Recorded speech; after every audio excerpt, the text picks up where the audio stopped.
Hello, this presentation is brought to you by Sue Stein, Professor Emeritus and Affiliated Professor for Faculty and Staff Development at Pacific University School of Pharmacy.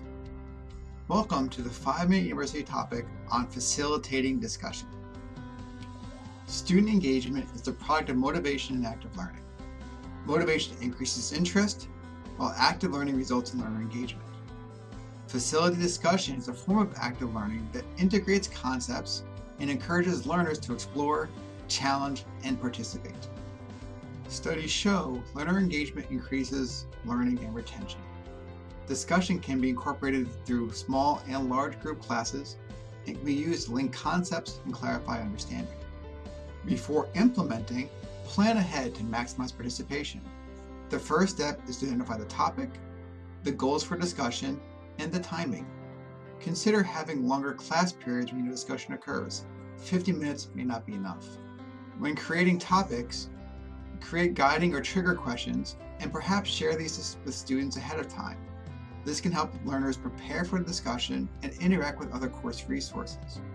And remember, if you want a regular discussion in class, you will need to establish these guidelines and implement them on the first day of class.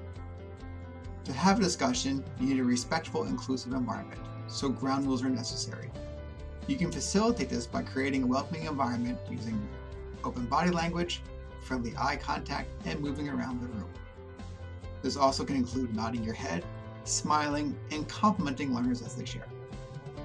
To begin, use open-ended questions that establish understanding, and then move to applying, analyzing, and evaluating the argument. Use questions with controversial perspectives, such as what caused us to fail or which method is better. After the initial question, allow at least 30 to 60 seconds for students to gather their thoughts. The longer you wait, the more responses and better responses you may get. Don't give in and move on. Wait for students to respond. To initiate the discussion, restate the question and invite learners to share. Avoid providing answers. Ask follow-up questions like perhaps, or then what would happen. You can insert probing questions in the discussion as needed. Periodically, summarize the information and then redirect. At the conclusion, it might be a good idea to summarize the information and emphasize key links between discussion and concepts. Students appreciate ending with a summary of the main points. They may struggle to find those points during the perceived chaos of a discussion. If time is limited, you can continue discussion outside of class time or online. But before students leave, always thank them for participating. Sometimes catalysts may be needed. To learn names of students, request individuals state their names as they share. If calling on students directly, learn their names. Move the discussion around the room, perhaps beginning in a different location each time. And notify students when you're going to ask them to prepare to share. When a learner shares, ask them for their perspective and provide positive reinforcements.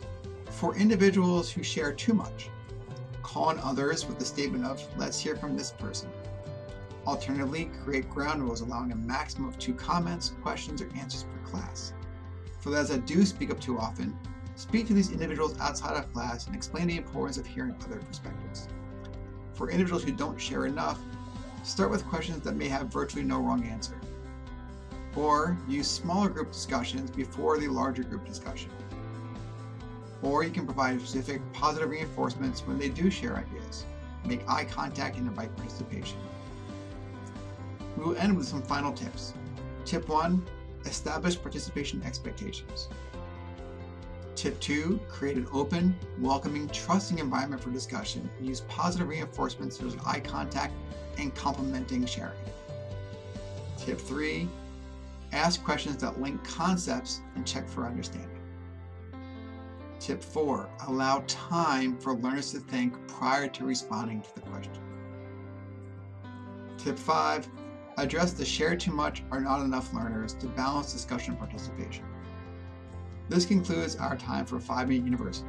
After completing a short survey on the next page, you can access the handout full of great resources to get you started with facilitating discussion.